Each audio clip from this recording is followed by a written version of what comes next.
गम है, कभी हंसना है तो कभी रोना है। ये जिंदगी का संगम है कि कोई आता है कोई जाता है, आना जाना ये जीवन है।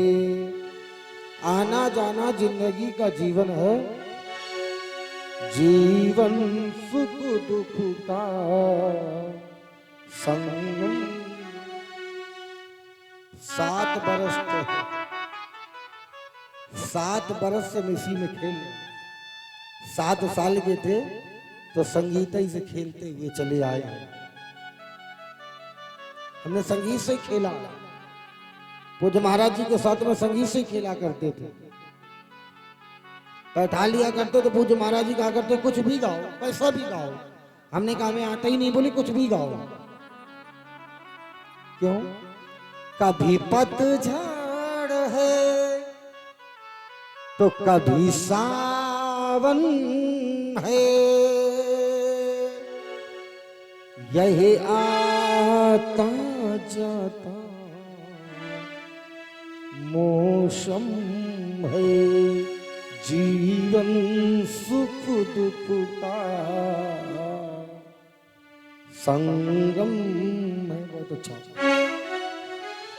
जीवन हमारी जिंदगी के सुख दुख का संगम है। अच्छा, संगम किसे कहते हैं? जहां 2 नदियां मिल जाए, 3, जहां 2 नदियां मिले उसे संगम कहते हैं, और जहां 3 नदियां मिले उसे त्रिवेणी संगम कहते हैं। यहां पर हमारी जिंदगी की 2 नदियां मिली है, सुख और दुख। और जिंदगी में सुख मिले तो भी ना हंसो, और जिंदगी में दुख मिले तो भी मत हंसो। हंसना और रोना तो जिंदगी की एक पराकाष्ठा है। सुखदेव जी महाराज ने कहा, हाथों पर हथकड़ी, पैर पर बेड़ियां पड़ करके कारागार में डाल दिया। 6 बेटे मारे गए मैया देवकी के, लेकिन देवकी सिर्फ रोती रही। तुम्हारी जिंदगी में सिर्फ रोना लिखा है और कुछ नहीं लिखा। रोते रहो, जीवन भर रोते ही रहोगे। घर पर रह करके अगर सुख मिल जाता तो मीरा को जंगल नहीं जाना पड़ता। घर में रह के सुख मिल जाता तो महाराज विभीषण को राम जी की चौखट को नहीं पकड़ना पड़ता। घर में रह करके सुख तो मिल ही नहीं सकता है। और सोचो महाराज घर में रह के भजन कर ले तो कभी नहीं हो सकता है। बोले महाराज हम तो बड़े भजनानंदी हैं, घर में रह करके घर का भजन होगा ही नहीं। घर वाले तो सिर्फ कहेंगे महाराज, और घर को छोड़ दो तो घर में बात भी करना बंद कर दो। हमें पूरा दिन हो जाता, कोई बात नहीं, कोई चिंता नहीं, कोई मतलब नहीं।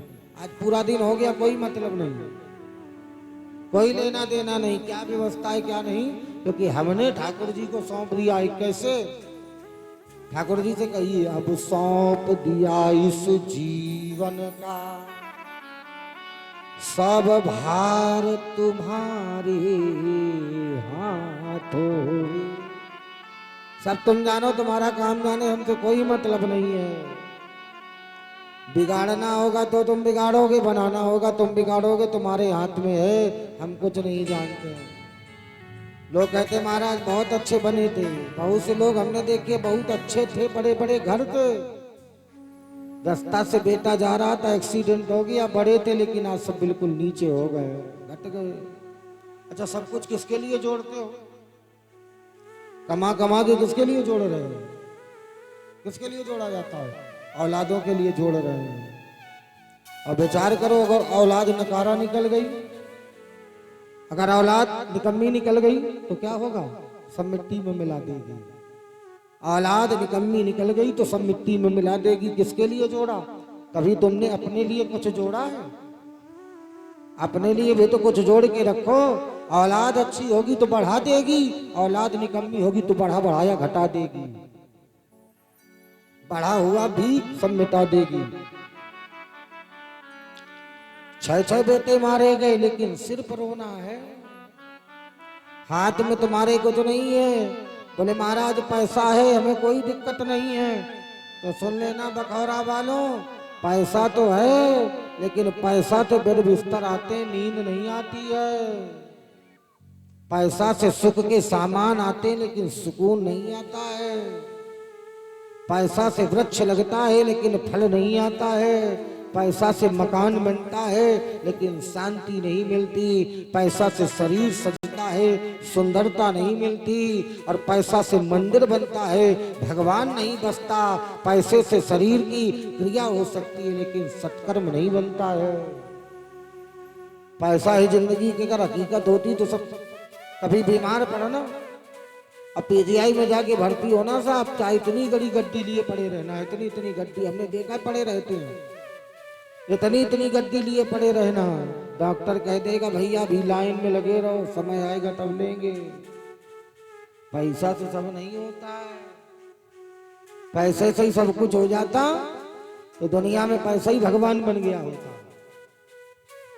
सुखदेव जी गाते हैं राजा, 6 बेटे मारे, 7वें में भगवान ने कहा बलराम जी से भैया जाइयो, अगले बार मैं बड़ो बन के गयो तो अता के बाद अब तू बड़ो बन के जावेगो। भगवान आए 7वें के बाद देवकी मैया के गर्भ से बदल के रोहिणी के गर्भ में डाल दियो गयो। भादों के महीने में हर खष्टी के दिन, जिसे हर छठ के नाम से जानते, बलदेव छठ कहते हैं, हल कष्टी के दिन श्री बलराम जी का जन्म होता। बोले बलराम जी भगवान की जय। भगवान ने कहा ऐसा करो अगिरा गोत्र के पंडित जी, जाओ ब्रह्मभानु के आंगन में मैया सुतकीर्ति के कोख से बालक का जन्म लेकर के आओ। मैया के गर्भ से आए, बोलो राधा रानी की जय हो। सुखदेव जी गाते हैं, 8 आ गया 8वां देवकी का बालक गर्भ में था। भगवान ने चतुर्भुजी रूप में मैया को दर्शन दिया।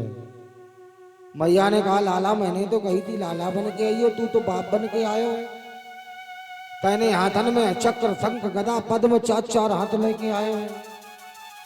कोई देखे तो कहा कहेगो कि देवकी तो मांगो तो लाला, लेकिन लाला ना, ये तो बाप आयो, पिता आयो। लाला कन्हैया छोटे हो जाओ। भगवान ने कहा मैया जब तुमने मुझसे अगले जन्म में वरदान मांगा था तो क्या मांगा था? मैया देवकी ने अगले जन्म में भगवान से वरदान मांगा था तो क्या मांगा था? बोलो, कोई जानता है? इनसे पूछो अपनी बहन जी से, इन्होंने तो भागवत सुनी है। क्या मांगा था देवकी जी ने अगले जन्म में भगवान से? देवकी जी ने भगवान से अगले जन्म में क्या मांगा था? हम क्या बताएं, मैं आता ही नहीं। चलो छोड़ो ये बात। भगवान जब खड़े हो गए, अब आपको बताना तो पड़ेगा क्योंकि आप कथा सुनी हो भाई, कथा वाले तो जानते ही हैं। अभी आप ज्यादा नहीं, इससे मैं पूछवा दो, अभी माइक से ही बता दूंगा। हाँ, पूरी हनुमान चालीसा भागवत के श्लोक आप लोगों को नहीं आते होंगे। इतने लोग आप लोग बैठे हो, एक भी श्लोक आपको नहीं आता होगा। हम भागवत के श्लोक इससे सुना देगा। भैया जी इतना योग्य है, पागल आपको दिखाई, क्योंकि पागल वो नहीं होता जिसे लोग पागल कहते। पागल को पागल कहने वाला सबसे बड़ा पागल होता है। संतों ने कहा दुनिया तो पागल खाना है, कोई पागल महान बुराई का, कोई पागल घर की यारी का, कोई पागल रिश्तेदारी का, कोई पागल है घरवाली का, कोई घरवाली में पागल है, कोई पागल दुनियादारी का, कोई दुनियादारी में पागल है। लेकिन सबसे बड़ा वह पागल जो पागल बाके। आपको सुना सकता है श्लोक, न मानो तो सुनवा दे आपको। सुनोगे? सुनोगे? इसके मुंह से श्लोक सुनोगे? सुनाओगे? सुनाओ सच्चिदानंद। देखो हमारा धर्म के प्रति कितने लोग जागरूक हैं, धर्म के प्रति कितने लोग जागरूक है। लोग धर्म के प्रति में क्या कहते हैं? सच्चिदानंद रूपाय विष्णु पत्याधे तवे तापत्य विनाशाय श्री कृष्णाय भयम्। धर्म के प्रति ताली बजाओ जोर से। अब धर्म के प्रति लोग कितने जागरूक हैं। और ये हमारा कंठी चला कम से कम 16 साल, और जब हम चतुर्मासा करते तो हमारे साथ जाता है। जितनी देर पूजा हम करेंगे उतनी देर ये करेगा, क्योंकि करत करत अभ्यास ते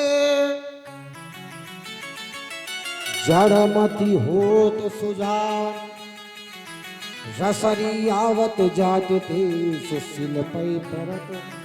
देखिए सलेन भैया, एक बात सुनना अलग बात होती है, लेकिन उसको ग्रहण करना अलग बात होती है। स्कूल में टीचर पढ़ाता है और सब बच्चे पढ़ने के लिए जाते हैं।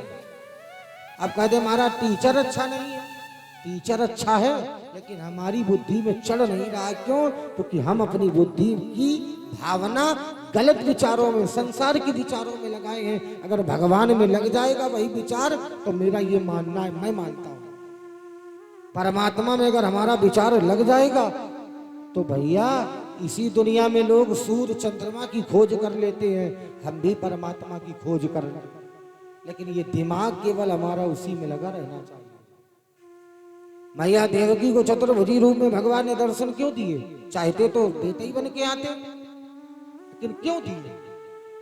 अगले जन्म में मैया देवकी खड़ी थी और महाराज वसुदेव, अगले जन्म की कथा सुना रहा हूं, सुनो। भगवान आए चतुर्भुजी रूप में। भगवान ने कहा मांगो क्या वरदान चाहिए? तो मैया ने क्या मांगा? चाहूं तुम्हें समान सुत प्रभु सन कवन दुरा। मैया ने कहा तुम्हारे समान बेटा चाहिए। तो भगवान मथुरा पे खड़े चतुर्भुजी रूप में। मैया तुमने क्या कहा था? तुम्हारे समान। तो चतुर्भुजी रूप में थे हम, तो चतुर्भुजी रूप में हम खड़े हैं बेटा बन के। बोलो, तुमने जब कहा था तुम्हारे समान चाहिए तो हमारे समान हम खड़े हैं। देखो, मैया ने कहा भगवान हमने ये नहीं कहा था कि तुम्हारे समान चाहिए। भगवान ने कहा इसलिए कहा कि पहले विश्वास करो कि मैं वही हूं कि कोई दूसरा हूं। मैया ने कहा भरोसा हो गया लाला कि तुम वही हो। भगवान ने कहा भरोसा विश्वास दोनों हो गया? बोले हाँ। बोले अब छोटा हो रहा हूं। और उसी समय लाला छोटे हो गए। बोले लाल कृष्ण लाल की। हाथ उठा के जोर के बोलिए भाव में। देखिए भक्त तो थोड़े हो लेकिन अच्छे हो, भक्त तो थोड़े हो लेकिन भगवान के उपासक हो थोड़े हो लेकिन अच्छे हो। अब मैया के सामने भगवान खड़े हो गए। मैया ने कहा लाला जा मेरे बाजुओं में लाड़े लड़ा